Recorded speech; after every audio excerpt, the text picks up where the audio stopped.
Bom dia a todos, penso que me estão a ouvir e a ver. Bom dia, estão a chegar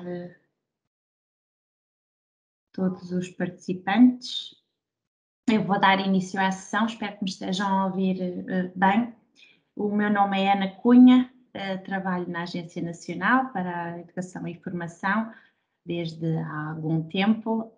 Atualmente estou na equipa Ensino e Formação Profissional da Ação-Chave 2, pelo que hoje iremos ter a oportunidade de ouvir uma apresentação e ver uma apresentação sobre a segunda ronda de uma ação-chave da 210, KA 210, parcerias de pequena escala, onde iremos também ter a oportunidade de não só ver a minha apresentação, como também ter a oportunidade de todos os participantes colocarem questões no chat para o efeito, e para vos explicar isto irá estar aqui o meu colega Paulo Almeida, da Comunicação e Imagem. Vão-me só ver a mim, no entanto, e como sabem, os colegas que estão por detrás desta sessão são imprescindíveis para que a sessão decorra da melhor maneira. E são eles o Paulo Almeida, da equipa da Comunicação e Imagem, como disse, o João Gomes, da Informática, o Pedro Antunes, o nosso designer, a minha colega Eugénia Inácio, também da KA 210, Educação de Adultos, que também fará a sua sessão de apresentação da KA 210 amanhã, precisamente nesta hora, e ainda também estará por detrás desta sessão a nossa coordenadora, a doutora Isabel Joaquim, coordenadora do Ensino e Formação Profissional e também de Educação de Adultos. Como disse, esta sessão irá ter a duração de 1h30, por aí, e peço também ao Paulo Almeida para se apresentar e para vos explicar um bocadinho como é que o chat de perguntas e respostas vai funcionar, e também haverá espaço para um período de verbal, onde podemos talvez conhecer-nos através desta via, que não é a mais indicada, na minha opinião, mas é o que temos para já. Esperemos que para o próximo ano possamos já fazer as sessões de apresentação de um modo mais presencial. Paulo. Bom dia. Bom dia a todos, eu espero que se encontrem bem. Esta sessão, como a Ana disse, será uma sessão mais interativa. Ainda não estão disponíveis, mas daqui a nada já vamos disponibilizar os microfones e as câmaras a todos, para depois poderem participar nesta sessão. Por agora, queria apenas dizer que as perguntas e respostas escritas são feitas através do Padlet. Eu vou colocar aqui o link no nosso chat e ao longo da sessão depois será repetido para aqueles que forem entrando. A utilização do Padlet é muito simples e vou passar a partilhar aqui o meu ecrã. Já conseguem ver. Sim, pronto, sim. Este vai ser o nosso Padlet. Ao longo da sessão. Peço desculpa, está aqui só a data que não está correta, é 6 de outubro, mas também não tem problema nenhum. Sim, isto altera-se rapidamente. Exato. Temos aqui a parte dos anúncios e notas, que nós vamos colocando ao longo da sessão aqui para vocês terem acesso, quer acesso aos QR Codes para o registro de participação, quer para a avaliação. Também colocaremos aqui os links para quem não tiver leitor de QR Code. Neste lado terão aqui o espaço para colocar as vossas perguntas. Para fazê-lo é muito simples, é só carregar neste mais, escrever a pergunta aqui onde diz Subject e carregar em Publish. Não precisam de escrever mais nada. A vossa questão vai aparecer. Depois, a minha colega Eugénia ou a Isabel irão responder aqui na zona de comentários.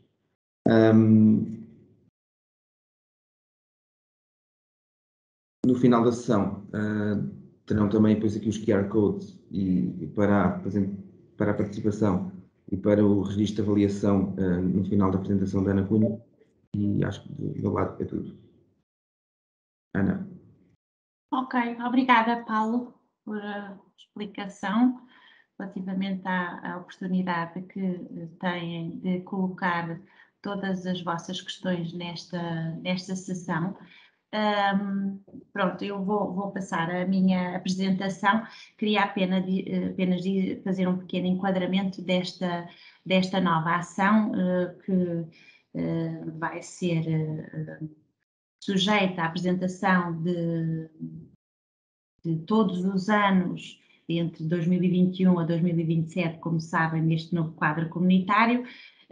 No passado quadro comunitário havia a ação KA 202 no âmbito do ensino e formação profissional, agora deixou de existir, ou vai deixar de existir com este primeiro ano, em que há realmente esta nova ação KA 210 e também a KA 220. Não vamos falar na 220 hoje, que é uma ação que acaba por substituir um pouco a KA 202, uma vez que é um pouco mais ambiciosa do que esta que vos vou explicar agora, uma vez que envolve o desenvolvimento de produtos intelectuais e de todas as restantes rúbricas que estão associadas a esse tipo de ação. Esta ação é de facto dirigida especialmente para instituições que não têm tanta experiência no âmbito de projetos desenvolvidos no âmbito do programa Erasmus+. E, portanto, acaba por ser uma primeira oportunidade, quem sabe até de depois chegarem a uma KA 220, com o desenvolvimento de uma componente muito mais científica. Para já, vou passar a apresentação. Não já? Ok. Ok.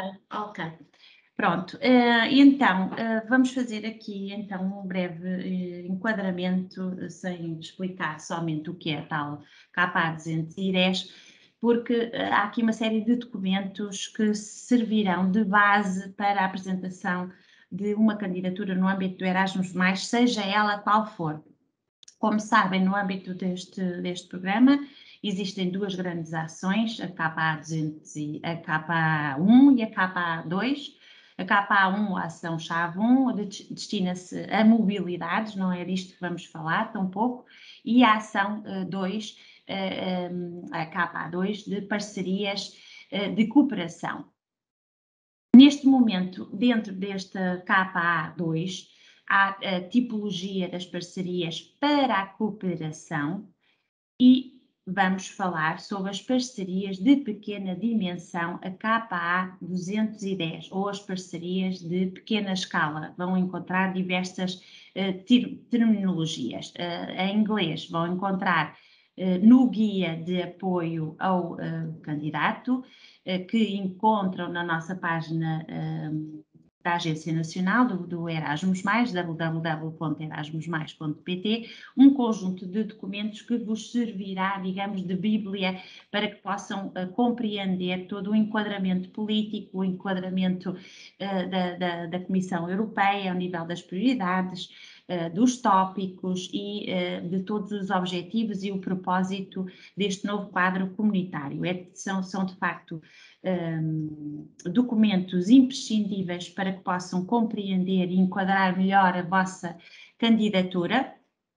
Eu vou aqui fazer a menção a algumas dessas páginas do guia, mas não prescinde de facto a leitura atenta desses documentos, nomeadamente há o convite à apresentação de propostas, que também está disponível, mas o guia do candidato é de facto um documento a ler. Vamos falar sobre as prioridades horizontais, as específicas do ensino e formação profissional e as prioridades nacionais definidas em Portugal. Critérios de elegibilidade, os critérios de atribuição, vamos falar do financiamento desta ação, que não é por rúbricas, mas sim por montantes fixos, os chamadas lump sums, como apresentar uma candidatura e ainda vos vou passar alguns print screens do formulário de candidatura em si. de facto, numa hora e um quarto, uma hora e meia, e neste formato online ou virtual, não, digamos que não é o ideal para que possamos, para já não podemos interagir do modo que gostaríamos, mas quero que fiquem a perceber que será uma apresentação breve, uma apresentação sucinta, em que vão ficar com uma ideia, de facto, de como poderem enquadrar a vossa candidatura segundo a ideia que já têm, se é que já têm alguma.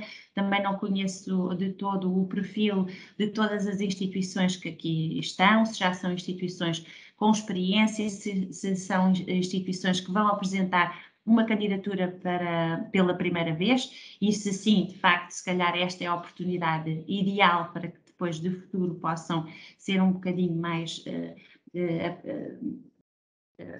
experts no assunto e que possam partir para um desenvolvimento muito mais científico, mas para já, e queria muito que ouvissem atentamente esta apresentação, ainda que seja muito suave e que vá tocar de um modo muito superficial muitos pontos, mas que nesta sessão que também temos de apresentação das vossas questões neste chat e também num período verbal, se sentissem inteiramente à vontade para colocarem aqui as vossas questões, as vossas ansiedades, as vossas dúvidas e naturalmente que isto não acaba aqui, aliás isto é um início, podem me contactar sempre por e-mail, as minhas coordenadas depois já vão passar no último slide, por e-mail, por telefone, colocarem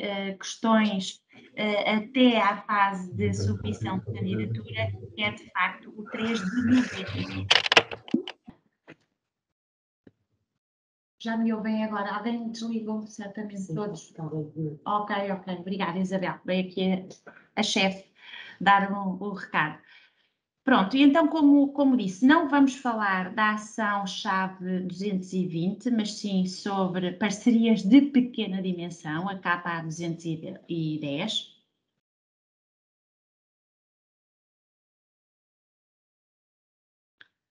Esta ação visa alargar o acesso ao programa a intervenientes de pequena dimensão e pessoas a quem é difícil chegar nos domínios do ensino escolar, da educação de adultos, do ensino e formação profissionais, da juventude e do desporto. Esta ação só não existe no ensino superior.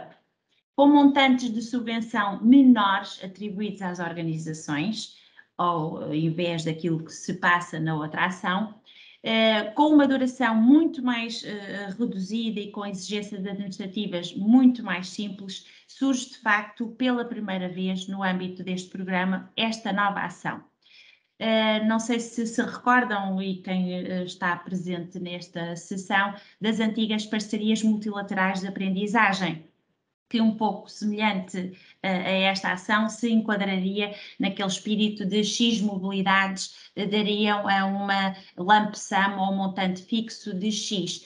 Aqui, de facto, são montantes unitários que vão ter que ser muito bem explicadinhas as atividades no formato de candidatura para que depois se possa chegar a esses dois montantes. Mas já vamos falar sobre isso mais à frente.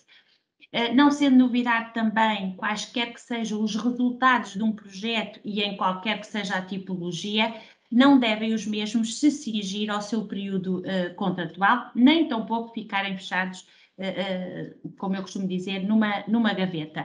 Portanto, é de facto este apoio à inclusão de públicos também com menores oportunidades, assim como promover a cidadania europeia e a dimensão europeia de todas as organizações. Eu vou fazendo menção aqui em alguns slides às páginas do Guia Erasmus+ 2021, onde esta informação está muito mais detalhada. Não se esqueçam que aqui vai ser apenas uma apresentação muito de leve, muito superficial, como já referi.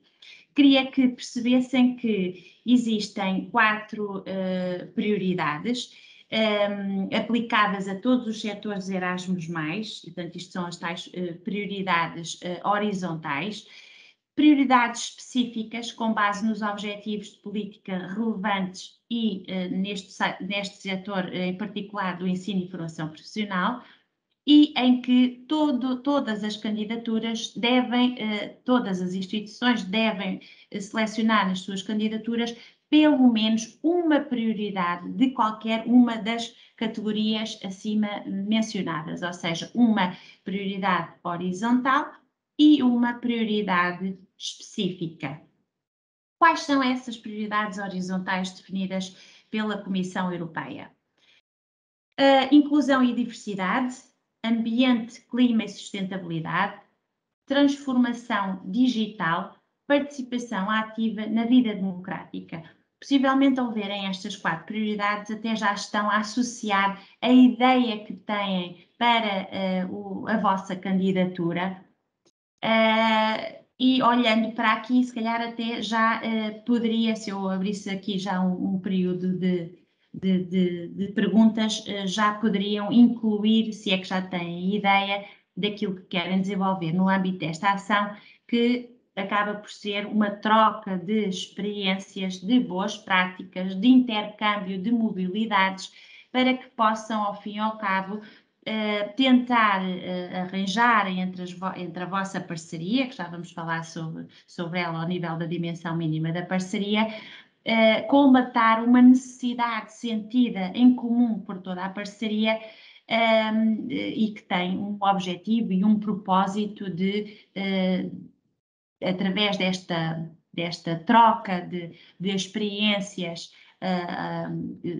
que pretendem desenvolver no âmbito da ação-chave 210, sem haver, de facto, esta obrigatoriedade de desenvolvimento de uma componente muito mais científica.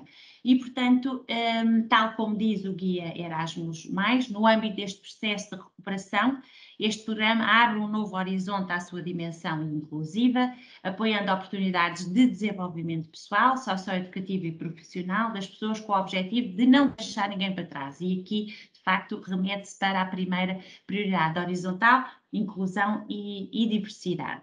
Um dos aspectos centrais também do programa Erasmus+, é, de facto, a sua aproximação às pessoas com menos oportunidades, bem como aos cidadãos da União Europeia que residem em regiões remotas ou enfrentam dificuldades socioeconómicas.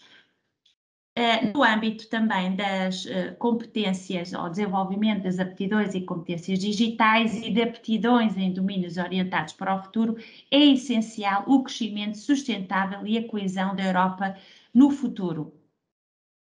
Temos, de facto, aqui um outro desafio que se prende para uma participação limitada na vida democrática e os baixos níveis de conhecimento e de sensibilização no tocante aos assuntos europeus e aos seus efeitos na vida de todos os cidadãos europeus. Portanto, acaba por tocar um pouco nas prioridades ambiente, clima e sustentabilidade, a transformação digital, que é cada vez mais evidente nos dias de hoje e para a qual estamos aqui diante destes mecanismos e destas ferramentas que permitem esta transformação toda que nós acabamos por sofrer com esta pandemia e que, sem dúvida, nos vai proporcionar outros desafios e outras oportunidades de participação também nestas iniciativas.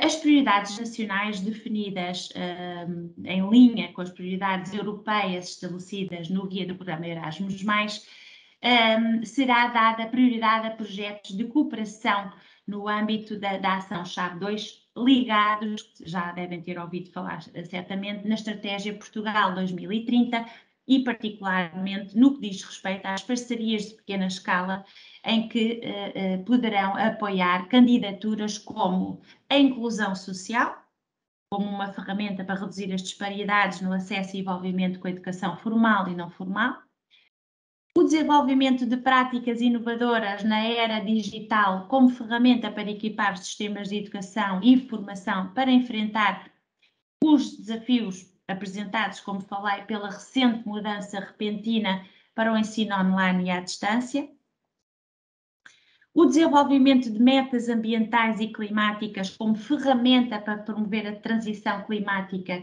e a sustentabilidade dos recursos por meio da participação de pequenos atores locais.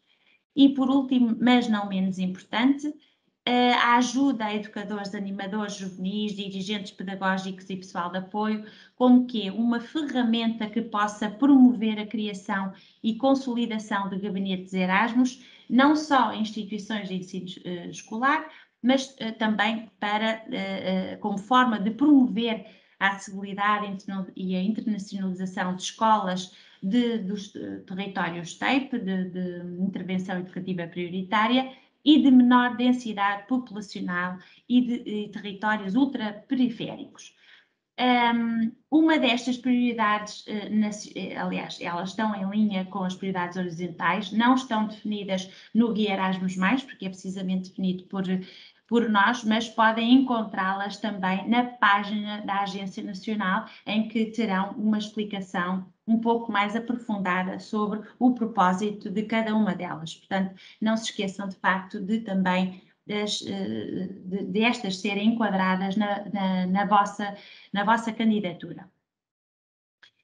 Temos as 6 prioridades específicas deste setor em particular, em que a adaptação do ensino e formação profissional às necessidades do mercado de trabalho, tanto ao nível do apoio ao desenvolvimento de programas de educação e formação profissional que oferecem uma comunicação muito mais equilibrada de competências profissionais e que também possam criar oportunidades de aprendizagem em contexto de trabalho.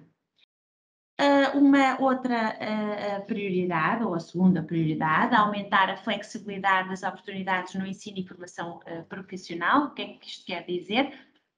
Normalmente há o apoio de iniciativas que desenvolvem estes programas de ensino e formação profissional flexíveis e centradas, sobretudo, no formando, mas também que contribuam para o desenvolvimento de programas de formação profissional contínua, que não seja só inicial, concebidos para serem adaptados ao mercado de trabalho. Portanto, aqui, quando estão a pensar no propósito da vossa candidatura, devem contextualizá-la sempre e com o enfoque especial neste setor em que, de facto, há esta ligação ao mercado de trabalho. Porque se assim não for, há outros enfoques, como o ensino escolar e a educação de adultos.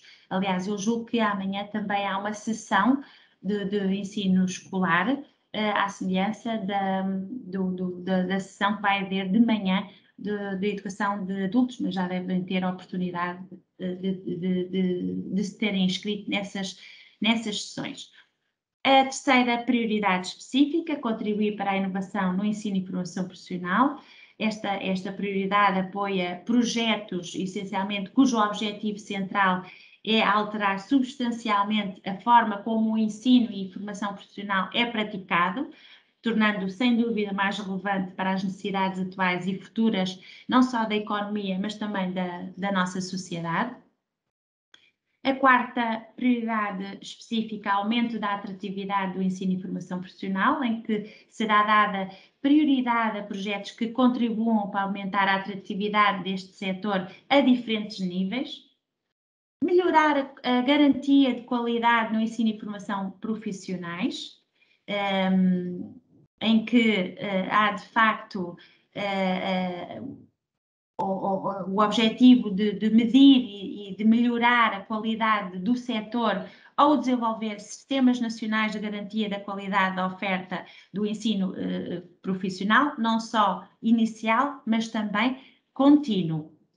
E, por último, a sexta prioridade, que visa, essencialmente, implementar mecanismos de apoio e quadros contratuais para promover a qualidade da mobilidade dos formadores e dos formandos. Uma destas prioridades, à semelhança das prioridades horizontais, deverá ser assinalada, pelo menos uma. Não se esqueçam destes formalismos, estes formalismos, digamos, que fazem parte dos critérios de elegibilidade, que devem estar familiarizados com este conceito.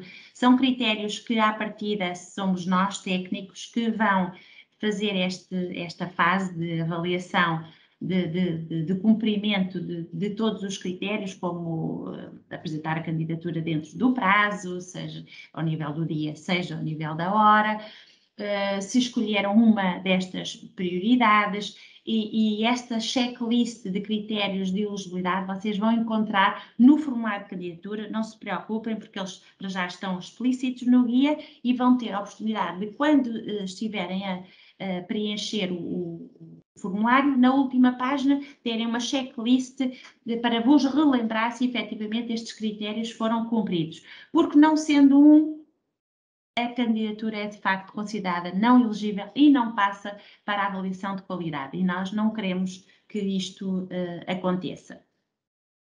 Podem encontrar também no guia Erasmus+, quais os países elegíveis para participar no programa Erasmus+, e estão aqui listados no slide.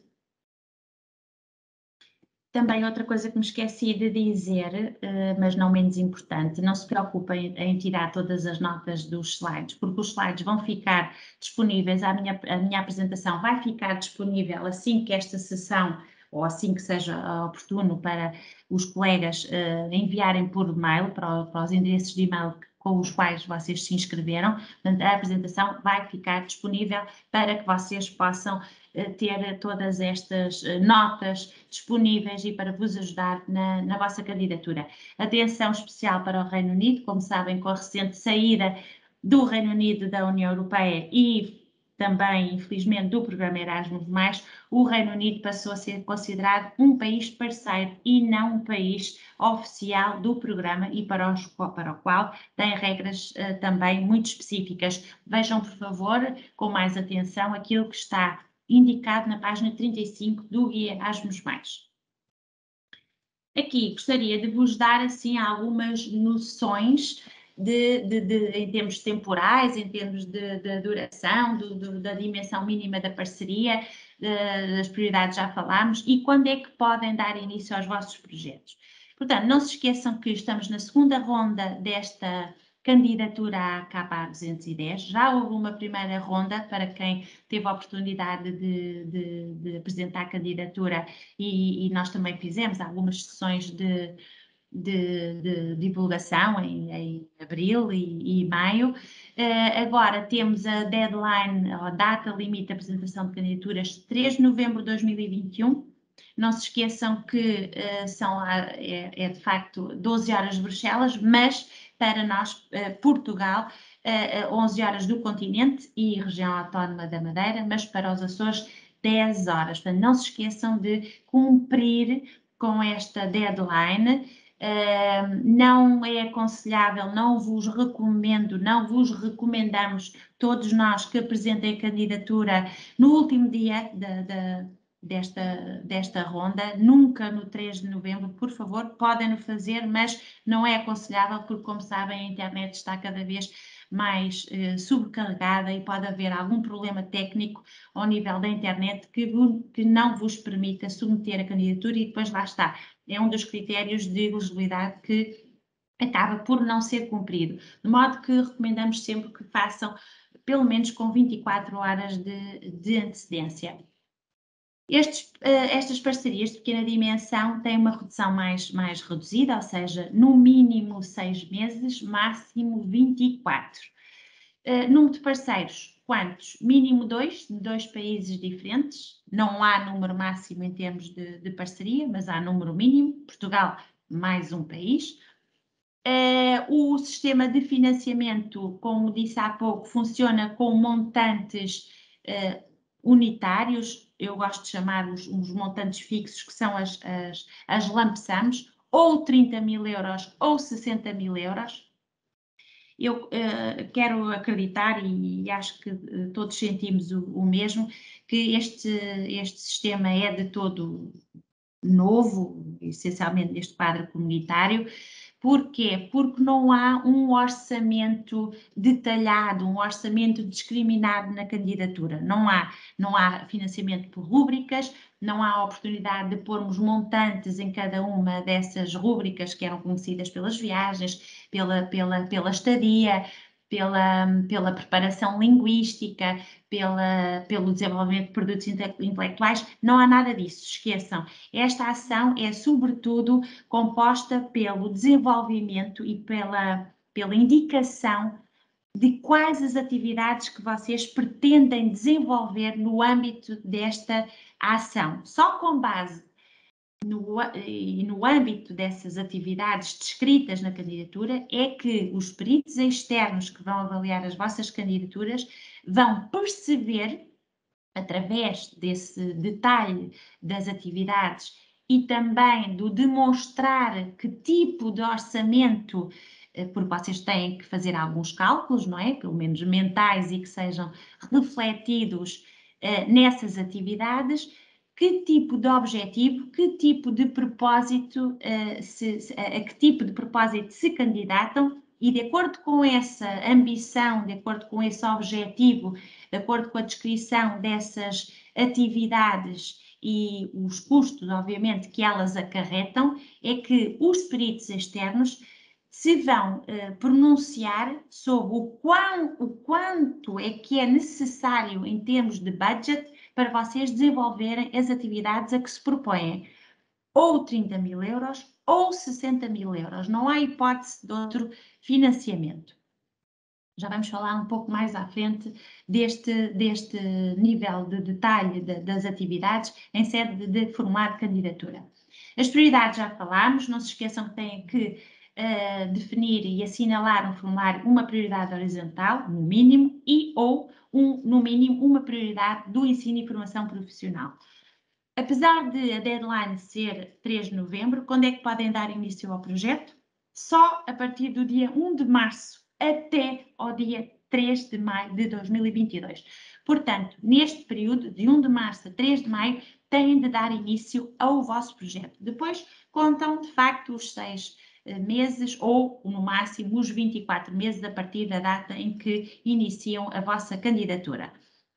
Como falei há pouco, não somos nós técnicos que fazemos a avaliação da qualidade da candidatura, mas sim, e apenas para já, os critérios de elegibilidade.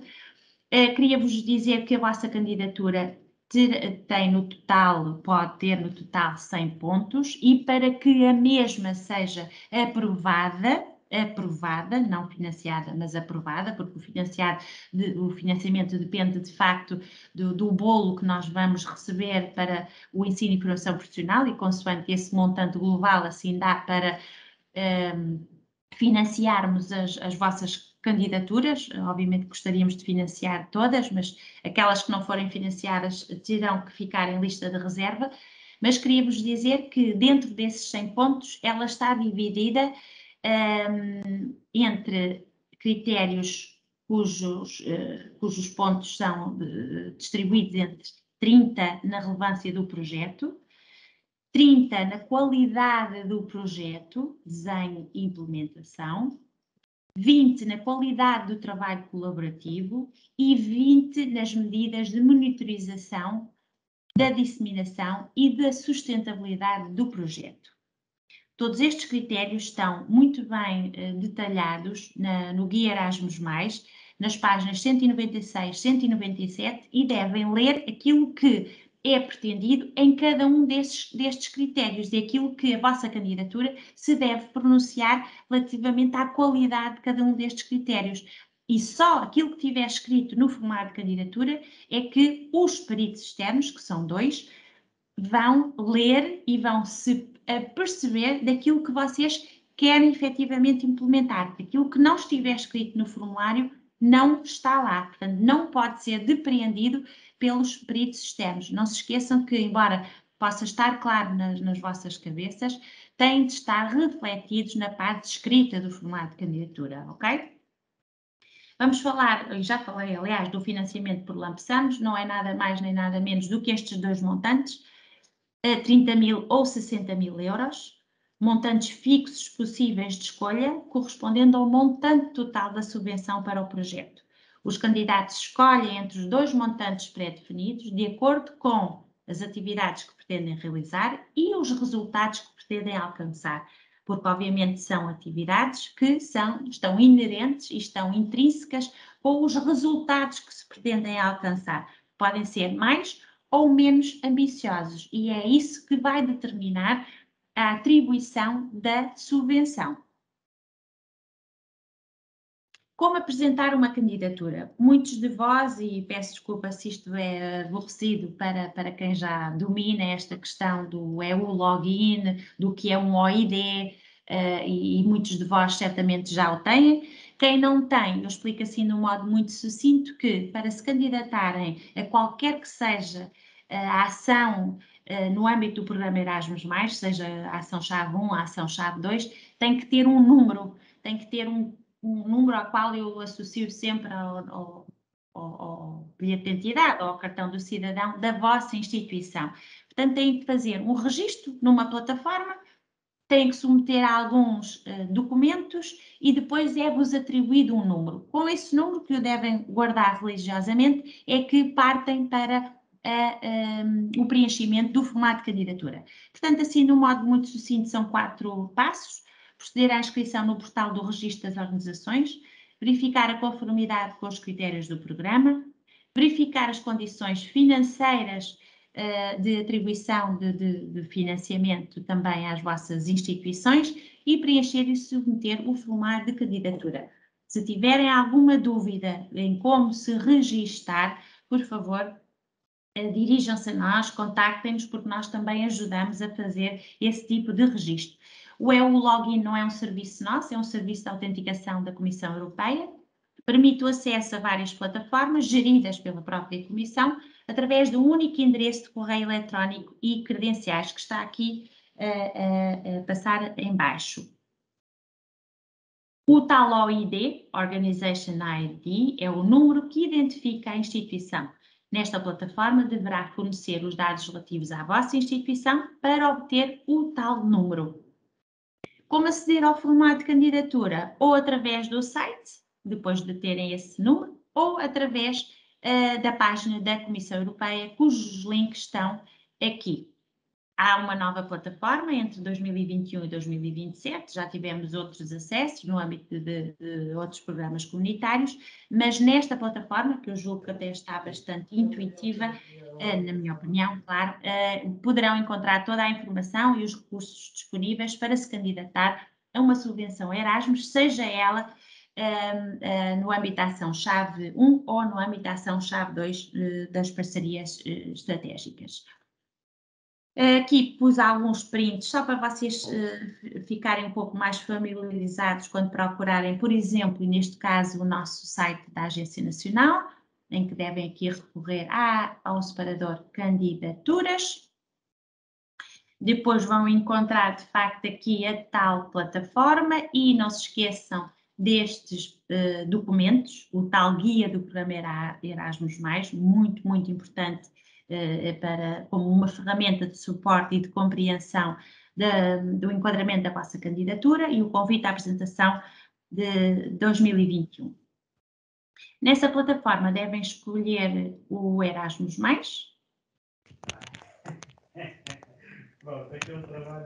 Já estou aqui a ouvir o caminho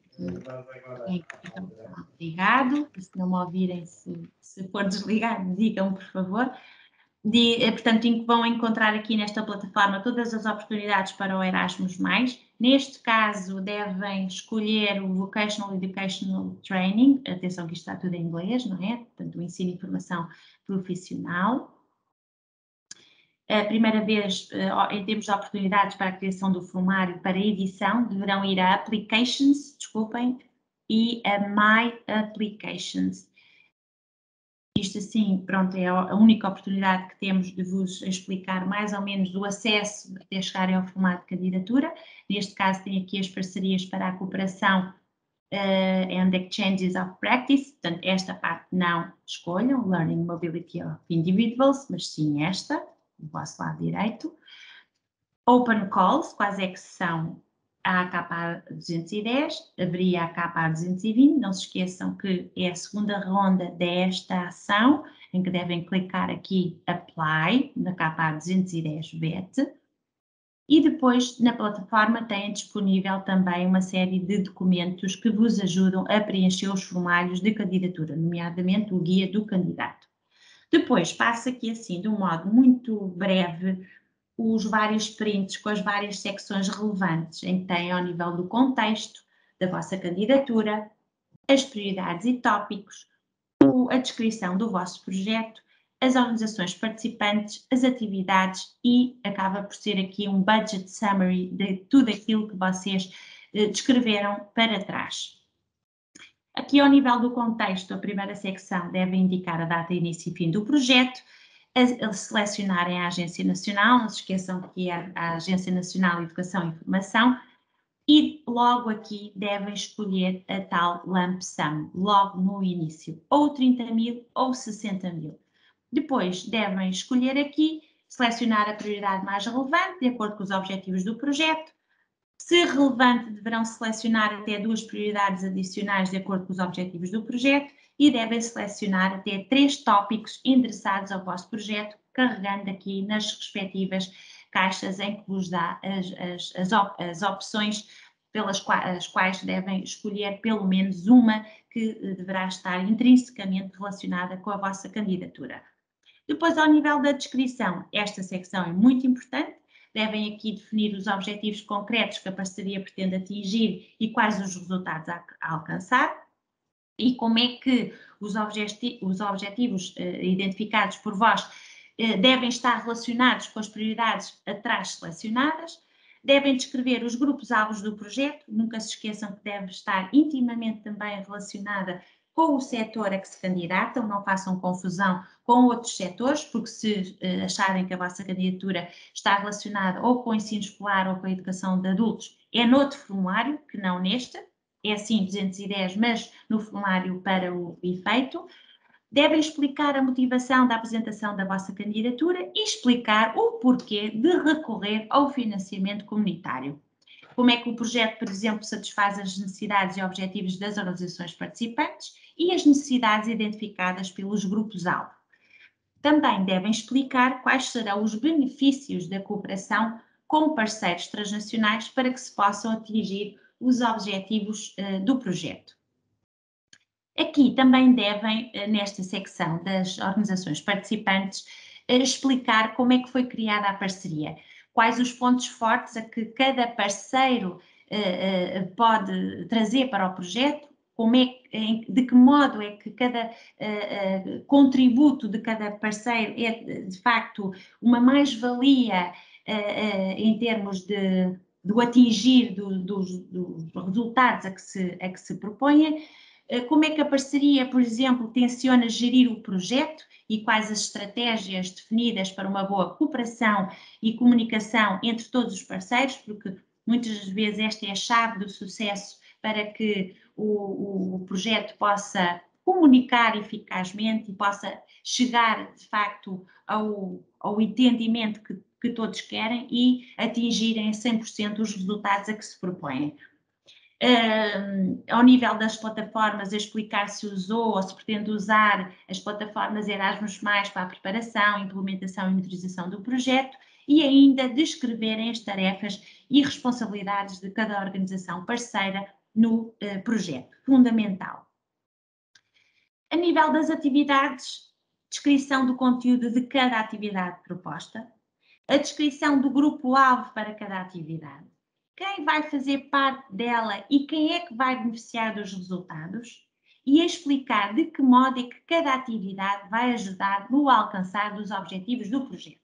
E depois devem descrever os resultados esperados para cada atividade. Esta secção é fundamental, importantíssima para que os peritos externos possam ler, compreender e verificar a sustentabilidade e a viabilidade do financiamento comunitário com base, lá está, depois se será mais adequado o financiamento de 30.000 euros ou dos tais 60.000 euros, se a candidatura previr um pouco mais de ambição e desenvolvimento da parte científica.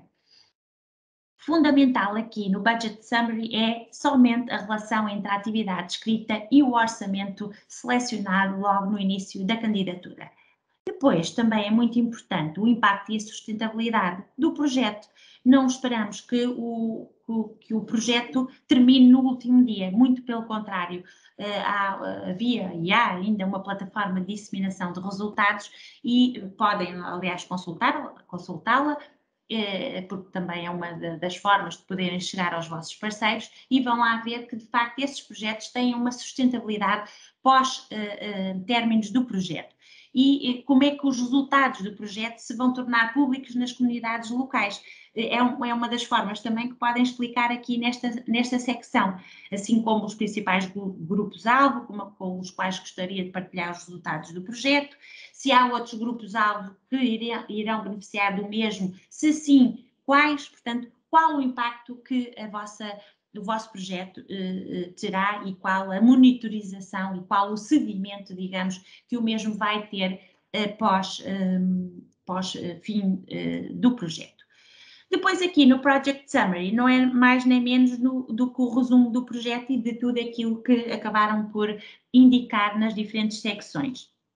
Aqui vão verificar do vosso lado esquerdo que as secções estão compostas por um X vermelho, mas assim que forem preenchendo cada uma das secções, vão verificar que esse X vermelho se transforma num verde, num tique verde, num V em verde e que vos assinala que, sim senhor, à medida que vão preenchendo, a secção está devidamente preenchida e que podem chegar depois ao fim e vê-la toda verdinha e podem submetê-la online. Aqui, o resumo do projeto compreende os objetivos, o que é que se pretende alcançar com a implementação do projeto, ao nível da implementação, quais as atividades que vão ser implementadas e os resultados, quais os resultados esperados para o projeto. Na minha ótica, é bastante intuitiva a plataforma, podem, em cada uma das secções, detalhadamente e individualmente, podem perceber qual é o objetivo de cada uma dessas secções e não se misturarem também com outras fases do projeto. Não têm que anexar mais nada a não ser a declaração de honra. Deve ser feito o upload da mesma, imprimi-la, dar a assinar ao vosso chefe, ao vosso representante legal da instituição e anexá-la ao formulário de candidatura. Antes de submeter a candidatura, por favor, devem verificar a tal lista que eu falei logo no início, se cumprem com todos os critérios de elegibilidade, também não são muitos, mas por favor façam essa leitura, até peçam a alguém que vos verifique se efetivamente está tudo cumprido e se todos os campos relevantes do formulário de candidatura foram preenchidos. Também, se não foram preenchidos, ele, à partida, não vos vai deixar avançar para outra secção e vai-vos indicar a vermelho o que é que está a faltar. Depois aqui, portanto, segue os passos a ter em conta quando os beneficiários pretendem partilhar as candidaturas, ou seja, esta candidatura pode ser partilhada com outros elementos das vossas instituições parceiras. Se não quiserem assumir de todo, vão assumir de facto o papel de coordenador da candidatura, mas podem partilhá-la na fase de edição da candidatura com outras instituições e está aqui explicado também como é que fazem essa partilha. De qualquer das maneiras, pronto, isto depois quando tiverem a preencher o formulário vão encontrar vários passos, chamamos sempre a atenção para o pormenor de clicar na checkbox no passo 1, depois de escolher o contacto de partilha devem clicar na checkbox para depois passarem ao passo 2, mas nada como familiarizarem-se com o formulário e se tiverem dúvidas é só telefonar, enviar mail, porque nós ajudamos em qualquer que seja a vossa dúvida, antes da submissão do que depois da candidatura ser submetida e já não há espaço para que vos possamos ajudar. Lá está aqui a oportunidade que têm de partilharem a vossa candidatura, ou só sobre leitura, ou só também para vos ajudar na edição. Depois aqui na History, depois de submetida, vai-vos dar aqui alguns números em termos da versão, a submission time, a hora da submissão, submetida por quem, o submission ID, vai-vos aparecer um número e depois o submission status, que à partida deve estar tudo ok.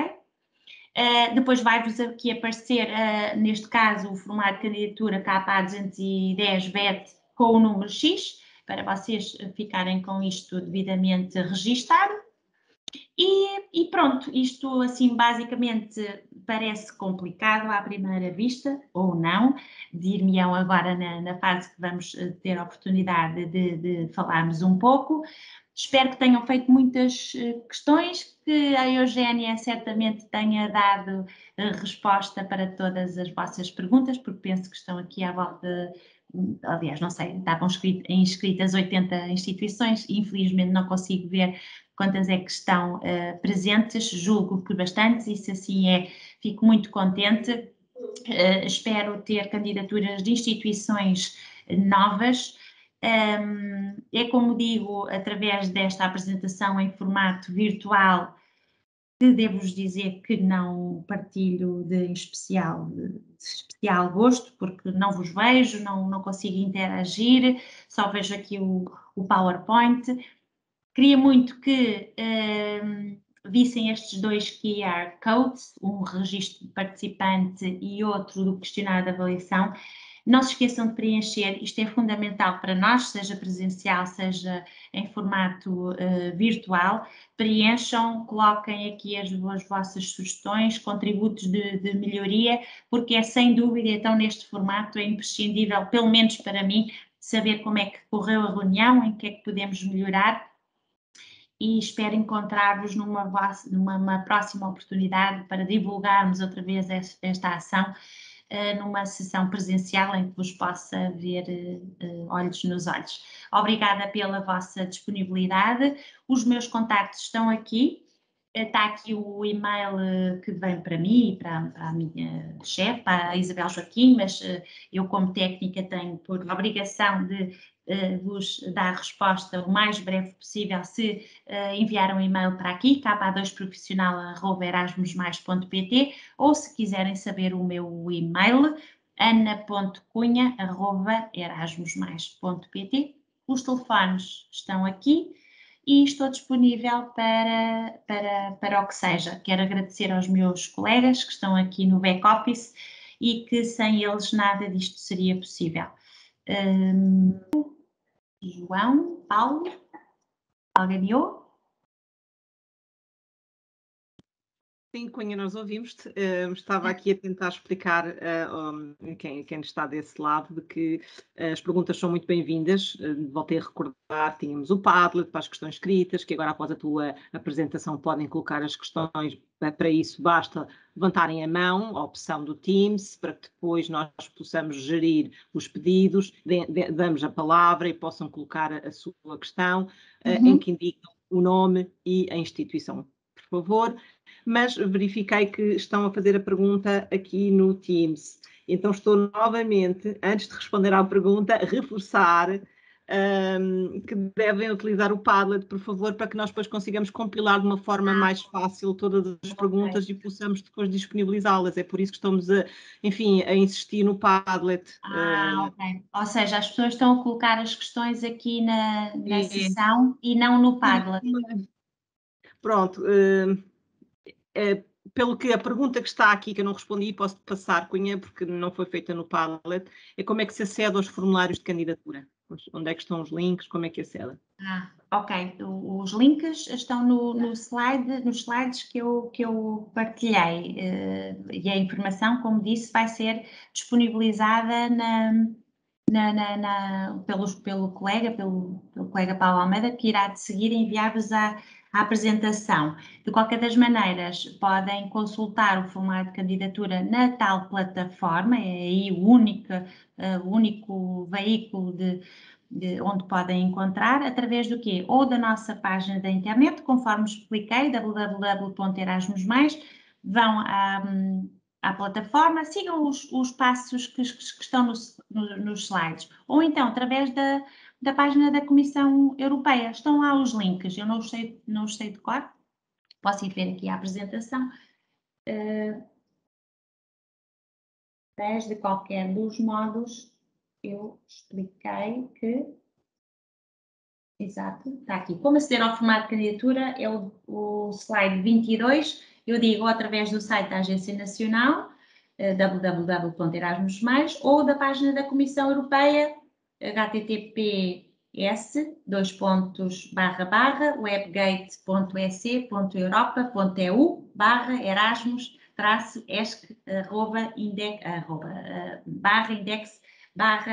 e é através daqui destes links que basta clicarem nesse slide 22 no diapositivo. A Comissão lançou esta plataforma, portanto, nela vai encontrar toda a informação e recursos necessários para se candidatar a esta ação-chave. Não sei se fui clara. Quem quiser, como a minha colega Eugénia Inácio disse, pode clicar aqui em cima na mãozinha e basta colocarem a vossa questão. Não sei se é-vos mais fácil colocarem na parte escrita ou se podemos falar um bocadinho. Não há vergonhas, muito pelo contrário, esta sessão é mesmo para vocês colocarem todas as vossas dúvidas, embora eu esteja disponível para vos ajudar até ao dia 3 de novembro. Ana, parece que temos algumas pessoas com dificuldade em aceder ao Padlet. Pronto, sendo assim, naturalmente que temos sempre a hipótese de colocarem as questões aqui no Teams. Claro. É importante que fique aqui claro que devem colocar as questões. Se não conseguirem de uma maneira, que coloquem de outra. Agora, é importante que façam. Eu penso, a Ana e o Paulo vai gerir aqui as mãos que estão para cima, mas eu já consigo ver que há uma mão para cima, portanto vou deixar agora que o Paulo indique quem é. Ok. Ora, temos aqui agora Carlas Bastos. Pedia para falar, por favor. Sim, bom dia. Eu sou a Carla Bastos, da Escola Arqueólogo Mário Cardoso, São João de Ponte. Pelo que percebemos, estes projetos não envolvem mobilidade, é sim? É apenas concretização de atividades? Não, atividades e mobilidades também, mobilidades de alunos, ou neste caso os formandos, e outro tipo de grupos que podem estar envolvidos nas vossas atividades. Mas o financiamento, digamos, é que não está estipulado como costumam visualizar, em termos de viagem e de apoio individual. É isso que talvez vos faça um pouco de confusão. Acredito perfeitamente que este modelo pareça ser um bocadinho cinzento, porque como não está definido com rúbricas, o que é que vai aqui caber? Vai caber a descrição das vossas atividades em função daquilo que quiserem fazer. Agora, podem e devem incluir mobilidades de formandos, de formadores, de todos os profissionais que possam interessar no âmbito do vosso objetivo e propósito da candidatura. E devem dizer que, sim senhor, que o objetivo é, não sei, a troca e partilha de boas práticas entre os parceiros do vosso projeto e que, obviamente, têm que ser financiadas essas mobilidades. São viagens entre os diversos participantes. Podem e devem discriminar essas. Então, quando é que é aquela que nós nos inscrevemos? Peço só para desligarem os Será que é a mesma coisa? microfones, senão não nos vamos perceber. Portanto, Carla Bastos, aquilo que eu queria dizer é que esse orçamento que tem na sua cabeça para as mobilidades deve estar escrito nas atividades e devem dizer que querem ir aqui, ali, à Grécia, França e Espanha, obviamente um conjunto de participantes, sejam eles alunos, formadores ou outros profissionais interessados, e devem fazer vozes essas contas mentais para que possam perceber, ok, eu quero só fazer uma mobilidade para a Espanha, ok, se calhar aí é uma coisinha mais reduta, mais simples, vou optar pelo financiamento de 30 mil euros. Mas se eu tiver um conjunto de parceiros, sei lá, 8, 9, 10 parceiros, quanto maior for a dimensão da parceria, naturalmente os gastos são superiores, porque as viagens são mais, o envolvimento do número de participantes também é maior, portanto, pode e deve haver essas mobilidades, sem dúvida. Acaba por ser um bocadinho aquilo que era a KA 229, não sei se vocês têm essas candidaturas, ou mesmo a KA 202, em que havia mobilidades. Era o orçamento muito bem discriminado e individualizado, e isso facilitava talvez um pouco mais a compreensão para todos os envolvidos neste processo. Aqui esqueçam essa descrição, pelo menos de um modo tão individualizado ou particularizado, são as atividades que vão ditar, sobretudo, a necessidade de um orçamento maior ou menor. Não sei se fui clara a explicar, Carla. Sim, foi claro. Mas na sequência, então, do que disse, a dúvida é, nós no formulário de candidatura não temos que indicar o número de alunos, o número de professores?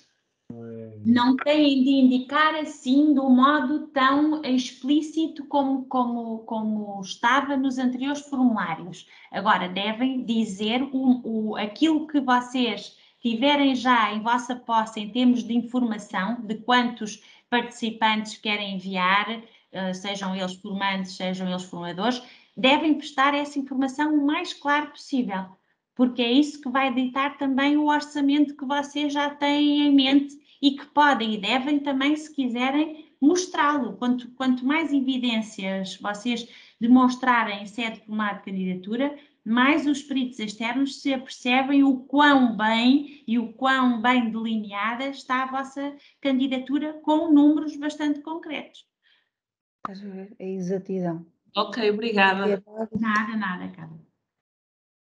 Ana, eu gostaria só de retificar aqui uma situação, porque quem realmente escreveu no Teams enfim, a referir os formulários não era exatamente de candidatura, lápis meu, mas sim onde é que estão os formulários para apreciação e participação, porque é o registro, vá lá, o registro nesta reunião, que estavam, penso eu, num dos teus slides finais, os QR codes. Se calhar talvez seja manter esse slide mais... Eu julgo que o Pedro Antunes, Pedro, e se eu estiver a dizer alguma coisa de errado, corrijo-me, puseste aqui também no chat, para o efeito, os links para os formulários. Sim, o Pedro Antunes pôs às 10h52 para receber a apresentação da sessão, declaração de presença e link direto de acesso à gravação, faça o seu registro aqui. E depois, a vossa opinião é importante para a avaliação do evento com outro link. Exato. Sim. Certo, Pedro. De qualquer das maneiras, também têm os QR codes para quem conseguir aceder através de telemóvel. Senão, o meu colega Pedro Antunes pôs aqui no chat. Estava aqui a ver também no chat algumas perguntas associadas à procura de parceiros.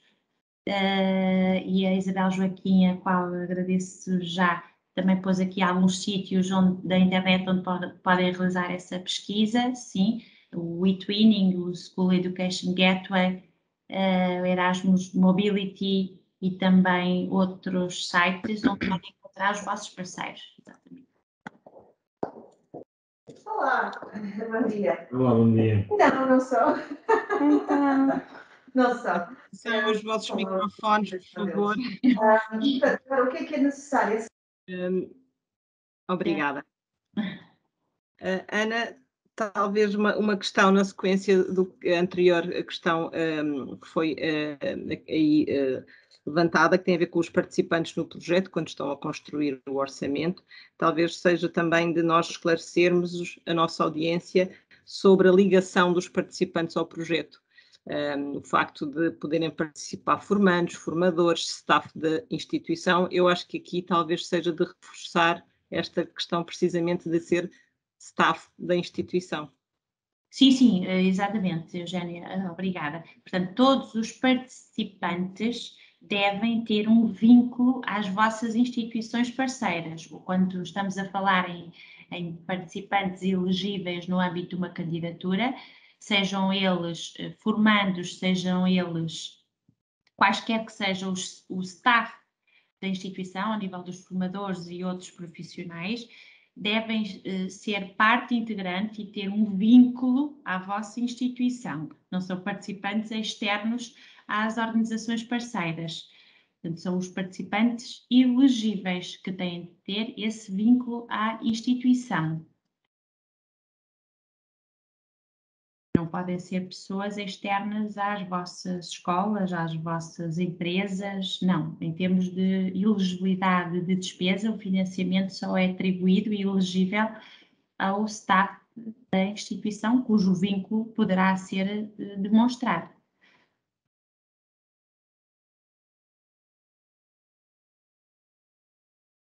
Não sei se respondi à questão.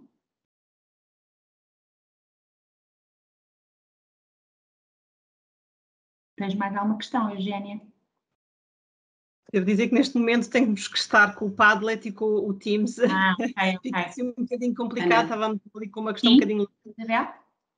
Existe uma questão que, no seguimento daquilo que referiste, se pode ser um contrato de prestação de serviços, portanto, o vínculo, se a pessoa pode participar, pode ser um contrato de prestação de serviços. Sim.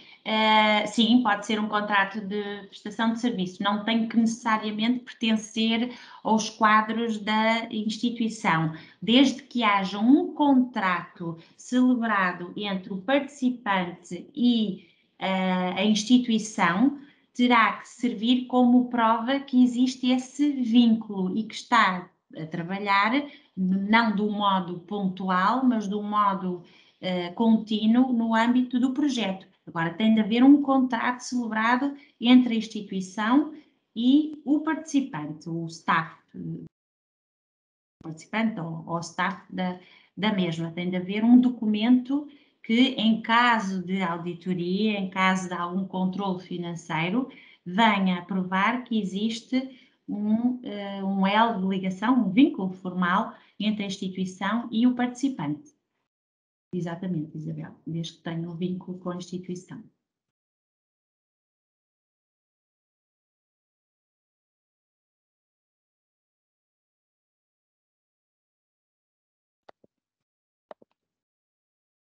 Continua a responder a questões, mas paro um pouco só para também levantar outra questão que pode ser pertinente referir, Ana Cunha, que tem a ver com os países parceiros que referiste nos países elegíveis para participarem no programa Erasmus+, se portanto, os países parceiros podem participar na ação-chave 210 que nós estamos aqui a abordar. Então, por acaso na outra sessão até me colocaram a questão, relembra-me, Eugénia, eu acho que não sei se foi o Canadá ou se foi o Brasil, há certos países que relacionados com o programa podem, que são parte integrante do programa, podem se candidatar. Aqui, no âmbito da ação-chave 210, os países parceiros, digamos, Eugénia, corrige-me se estou enganada, e países fora daqueles 27 e de todos aqueles outros parceiros que estão mencionados no slide, não podem fazer parte integrante desta ação, ou seja, não podem participar nesta ação-chave, ao contrário de outras ações-chave, mas países terceiros. Eu não sei se era essa... Correto, é isso mesmo. Países terceiros na designação antiga. Agora estamos com os países parceiros. Países parceiros são todos aqueles que não são os países dos Estados-membros, não é? E que não são aqueles países que têm acordos especiais. Eu acho que a terminologia é mesmo essa, países terceiros, não pois, antigamente era, agora são países parceiros. Exatamente. Portanto, não podem ser considerados para financiamento das atividades para as quais supostamente poderiam ser incluídos. Portanto, recordo que eu tinha colocado no slide, só verificar aqui onde é que isto está, no slide 11, Estados-membros da União Europeia, os países do programa fora da Europeia, como a República da Macedónia do Norte, a Islândia, Liechtenstein, Noruega, Turquia e Sérvia, sim, e depois vem a tal história dos países parceiros. E, de facto, eu remeto também para, eu julgo que isto deve estar tudo na página 34, 35 do Guia Erasmus+. Aqui encontram todos os países elegíveis para financiamento.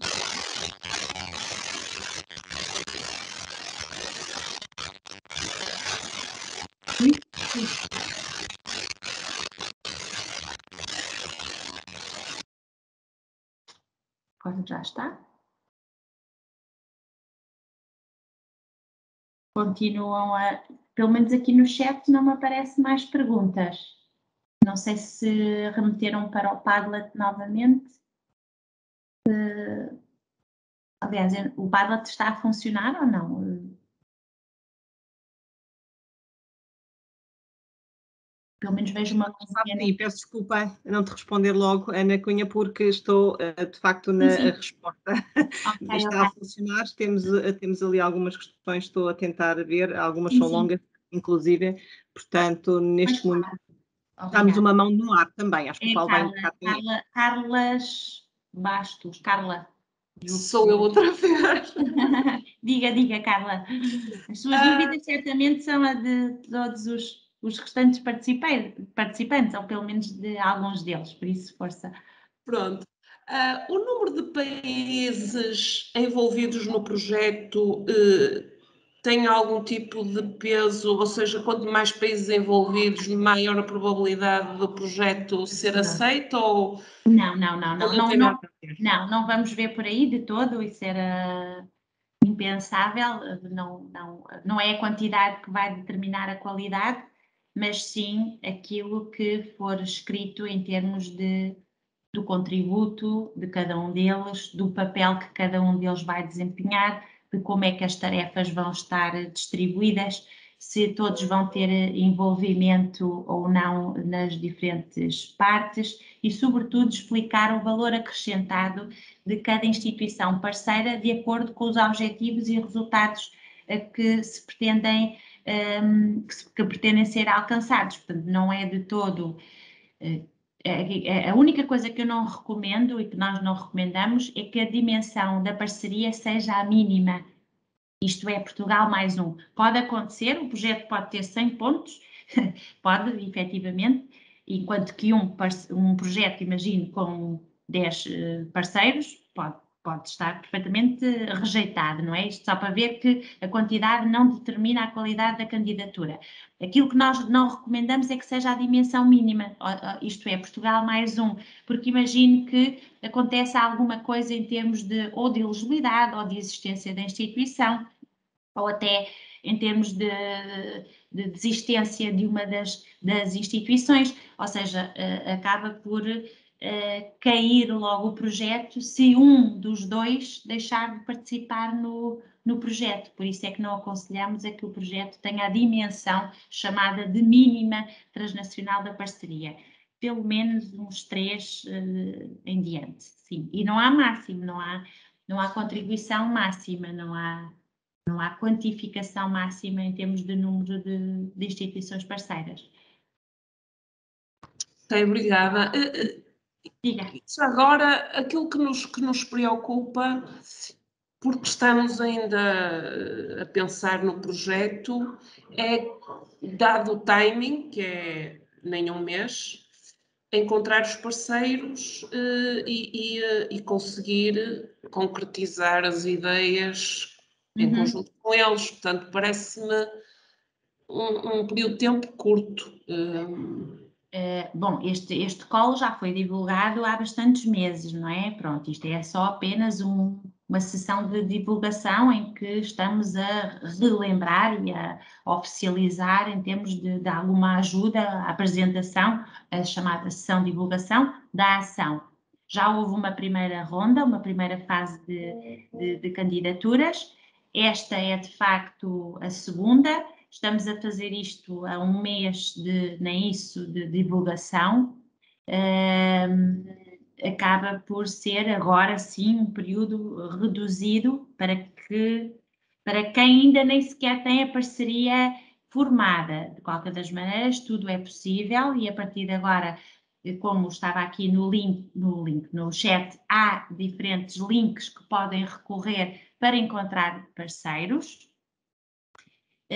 Convém que já tenham alguma ideia, nesta altura do campeonato, daquilo que querem fazer e terem noção de que género de instituição se congénera à vossa ou não, porque podem incluir instituições congêneres à vossa ou não. Podem incluir escolas profissionais, podem incluir empresas, podem incluir universidades, podem incluir instituições que, de certo modo, vocês saibam que ela também está interessada em partilhar a mesma necessidade que sente e à qual querem também se juntar para adquirirem daí uma mais-valia em termos de troca de ideias e em termos de adquirirem daí uma melhor prática e para que em conjunto desenvolvam algo que satisfaça a vossa necessidade e ambição e os objetivos a que se candidatam.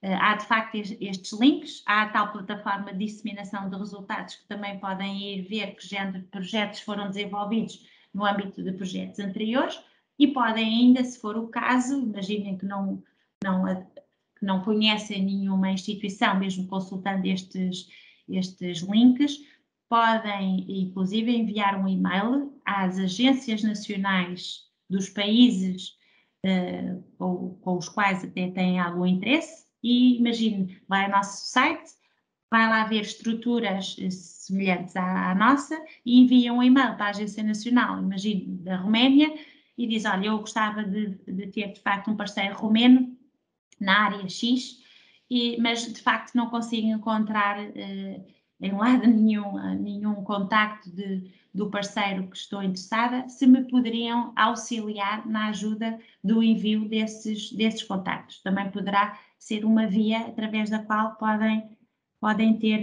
essa indicação e talvez até com mais viabilidade, digamos. Mas é de facto a altura para porem a mão na massa. É que a escola só nos entregou esta pasta no início do ano letivo. Daí, Acredito que sim, e de facto o Covid também não veio ajudar e muitos de nós só estamos a regressar agora também às instituições e tivemos de férias este tempo de verão, também não veio facilitar, mas de facto o COL já foi publicado há bastantes meses. Ana. Obrigada. Isabel. Peço desculpa, ainda no seguimento do que estás a referir, como é óbvio, e para as instituições que não tenham a capacidade de fazer uma candidatura nesta fase, estas parcerias de pequena dimensão, podem fazê-lo, obviamente, no próximo ano, não é? Portanto, todos os anos existe um call, existem várias datas de candidatura e, portanto, não existindo tempo nesta fase, podem fazê-lo quando sair o próximo call. Era só este acrescento. Obrigada. Sim, claro.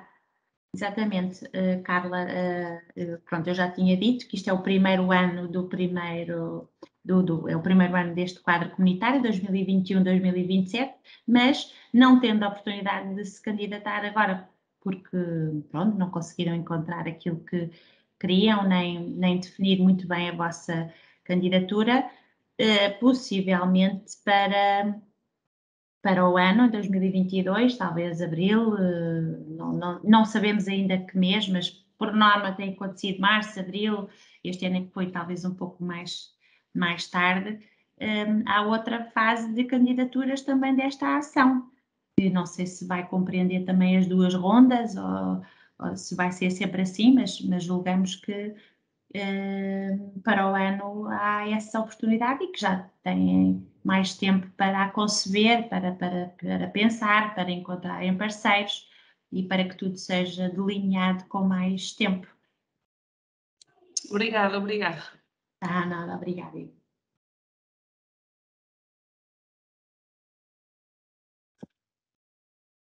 Não havendo para já mais questões também por escrito, talvez referir ou esclarecer aquela questão também que muitas vezes nos colocam, que é se uma instituição pode candidatar-se a várias parcerias KA 210. Sim, sim. Boa, Eugénia, obrigada. Portanto, uma instituição, para já dizer diferentes coisas, isto é, uma instituição que se tenha candidatado na primeira ronda pode apresentar novamente outra candidatura na segunda ronda. E uma instituição pode candidatar-se a mais do que uma candidatura nesta segunda ronda, à semelhança da primeira. Portanto, uma instituição, aqui, nesta ação-chave 210, pode apresentar mais do que uma candidatura. Aquilo que não pode fazer é apresentá-las com a mesma parceria. Isso é que não. Isso é logo considerado não algo de não...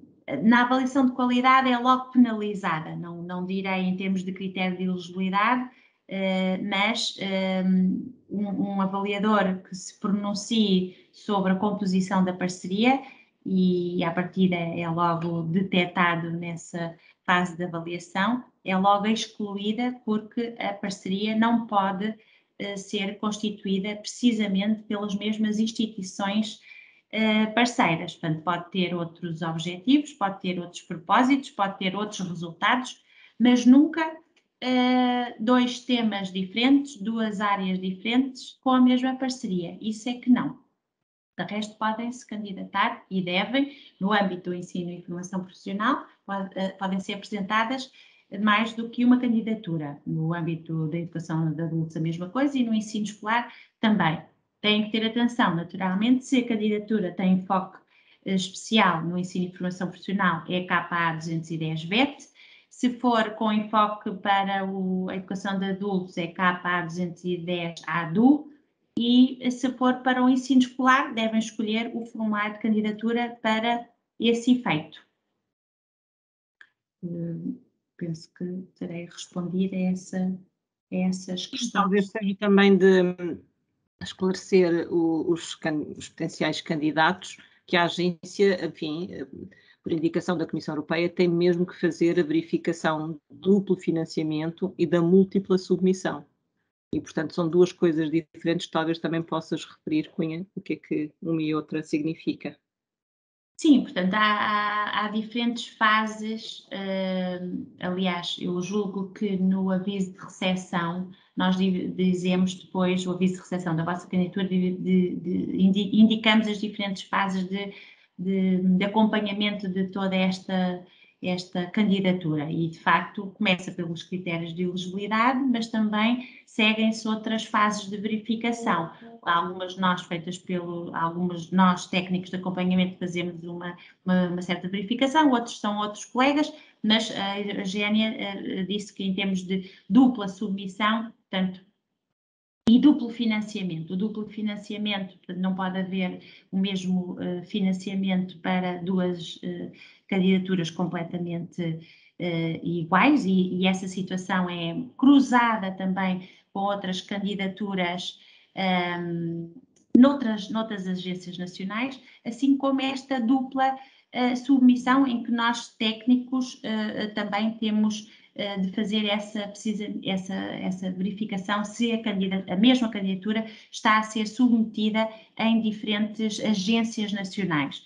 Portanto, há de facto base de dados cada vez mais para cruzar este tipo de submissões. Não queremos que haja essa dupla submissão da mesma candidatura em diferentes agências nacionais, assim como o respectivo duplo financiamento que nós, através de algumas ferramentas, conseguimos verificar essas situações. Não em fase de critério de elegibilidade, de avaliação do cumprimento dos critérios de elegibilidade, mas depois vamos fazendo essa avaliação e o que acontece é que depois, quando informamos a instituição da comunicação do resultado, é precisamente dito que a sua candidatura passou no critério de elegibilidade X, mas foi verificada uma dupla submissão ou um duplo financiamento, pelo que a candidatura deverá ser rejeitada por esse motivo. E nós não queremos que isso aconteça, por isso, pronto, tenham essa interação também com os vossos parceiros e expliquem-lhes que há, de facto, cada vez mais mecanismos e ferramentas criadas pela Comissão Europeia que permitem verificar esse incumprimento e essa ilegalidade desse tipo de apresentação de candidaturas para as quais, como disse bem o nosso presidente Marcelo Rebelo de Sousa, atenção à utilização destes fundos comunitários. Não sei se tiveram a oportunidade de ouvir, mas foi assim uma informação que eu retive ontem nas notícias. Eu apenas complemento para dizer que muitas vezes as instituições acabam por cometer estas falhas até mesmo sem querer. E por isso é que também sublinhamos esta situação, porque verificou-se que por vezes há dificuldades na submissão da candidatura, há às vezes a tendência de encontrar alternativas, e uma das alternativas por vezes poderá ser a criação de novo formulário de candidatura. Ora, se por esse lapso criaram 2 formulários de candidatura, já estão a ver que estão aqui na questão da múltipla submissão e inclusive no duplo financiamento. Portanto, muita atenção, que por vezes essas falhas podem ser feitas de forma inadvertida, mas é importante que conheçam e que estejam atentos. Sim, nós também fazemos logo assim no início, e só explicando mais uma situação. Aquilo que pode acontecer é, imaginem, submeteram várias vezes a mesma candidatura. Isso pode acontecer-vos porque tentaram submeter a 1 de novembro, tentaram submeter a 1 de novembro à tarde, tentaram submeter dia 2 de novembro de manhã, a mesma candidatura, e isso fica registado. Aquilo que nós, técnicos de acompanhamento, fazemos é considerar a última versão, ou seja, o último minuto ou o minuto mais recente, nós consideramos essa versão e eliminamos todas as restantes. Mas pronto, pode acontecer também essa submissão ser feita espontaneamente e sem qualquer tipo de má-fé, como é óbvio, mas pronto, é só para terem isso em consideração, como são instituição coordenadora da candidatura, alertando também todos os parceiros para esta situação. Carla, já percebi que tem mais aí uma mãozinha no ar? Então, pelo que se percebe, apenas um país submete a candidatura. Precisamente. E os países parceiros não têm qualquer intervenção? Não tem qualquer intervenção. Apenas a instituição candidata, que neste caso é portuguesa, vai submeter as candidaturas à Agência Nacional Portuguesa, Agência Nacional de Educação e Informação, e que vai assumir o papel de candidato, de coordenador da candidatura. É o único que tem que submeter. Os restantes parceiros não têm que submeter à sua Agência Nacional. Aquilo que depois, mais tarde, será a partida do que vai acontecer é que a Agência Nacional atribui o financiamento à instituição candidata portuguesa, que será o coordenador, vai transferir o montante total da subvenção para o coordenador e depois o coordenador é que vai transferir, através de transferência bancária, muito possivelmente, a parte a que se destina a cada um dos parceiros. Mas isso ainda é uma situação que estamos a ver como é que se vai processar através da celebração de um contrato, onde vão estar definidas todas as disposições contratuais e financeiras, mas queremos que, com base na experiência em projetos anteriores, é assim que se vai debruçar. Mas fez bem colocar essa questão, porque certamente até já tem experiência de outras submissões, de outras candidaturas, em que cada parceiro tinha que submeter à sua agência nacional. Daí a sua confusão entre aspas. Tá, obrigada, exato.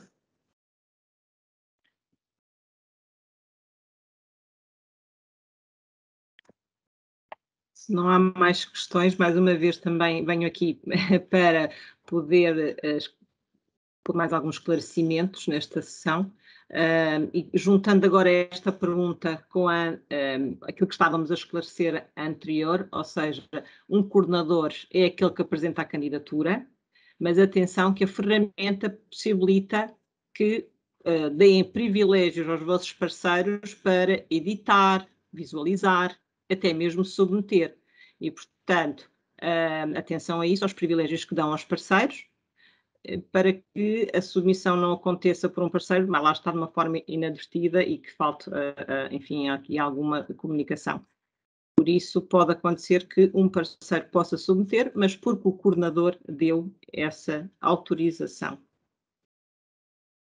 E só também para um bocadinho para explicar essa situação da dupla candidatura, portanto a múltipla submissão, efetivamente uma candidatura pode ser alterada até ao prazo, como a minha colega disse, às vezes que for necessário. Não é isso que se está aqui a referir. O que se está a referir é criar um outro formulário de candidatura, está bem? Portanto, um formulário de candidatura vai estar associado a um código e se for criado outro formulário vai ter outro código e aí é que é preciso ter atenção, portanto, para não estarem a criar candidaturas diferentes. Agora, a mesma candidatura, o mesmo formulário que foi criado pode ser acedido e corrigido às vezes que entenderem até à submissão.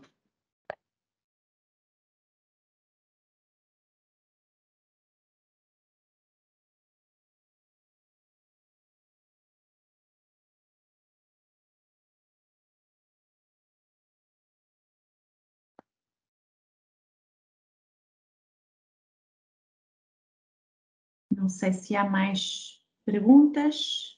Já não estou a ver aqui nada no chat. Não sei se há mais perguntas verbais. Se não há, peço para, por favor, preencherem o questionário de satisfação, questionário de avaliação. E a Paula Araújo, tem aqui a mãozinha no ar.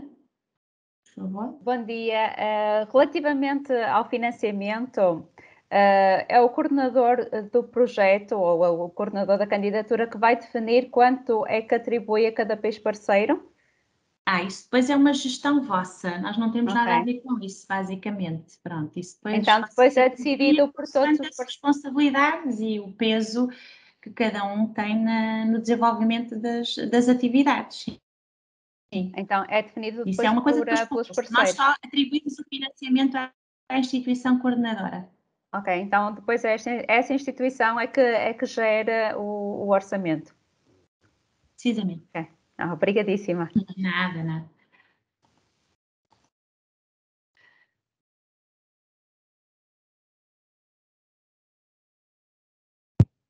Não havendo mais questões, Paulo Almeida, não sei se queres ser tu a encerrar. Não faço questão, era a cunha, mas dentro do caso, já não sei se já colocaste aqui os QR codes, peço àqueles que ainda não fizeram registro, eu só tinha aqui 11 registros de participação e nós tivemos pelo menos 24, neste momento estamos com 24 participantes, chegámos a estar 33, mas seria importante fazerem o vosso registro de participação e fazerem também a avaliação da sessão, para que possamos sempre melhorar estes nossos eventos.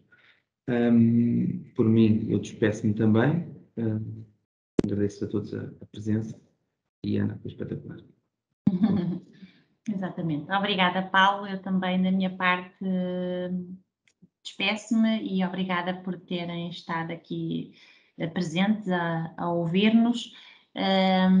Quaisquer dúvidas, já sabem, nós estamos aqui sempre para todas e quaisquer dúvidas que apareçam até à data da submissão desta candidatura em particular. Espero que tenha esclarecido todas as vossas questões e que tenha sido profícua esta sessão. Muito obrigada a todos e um bom dia.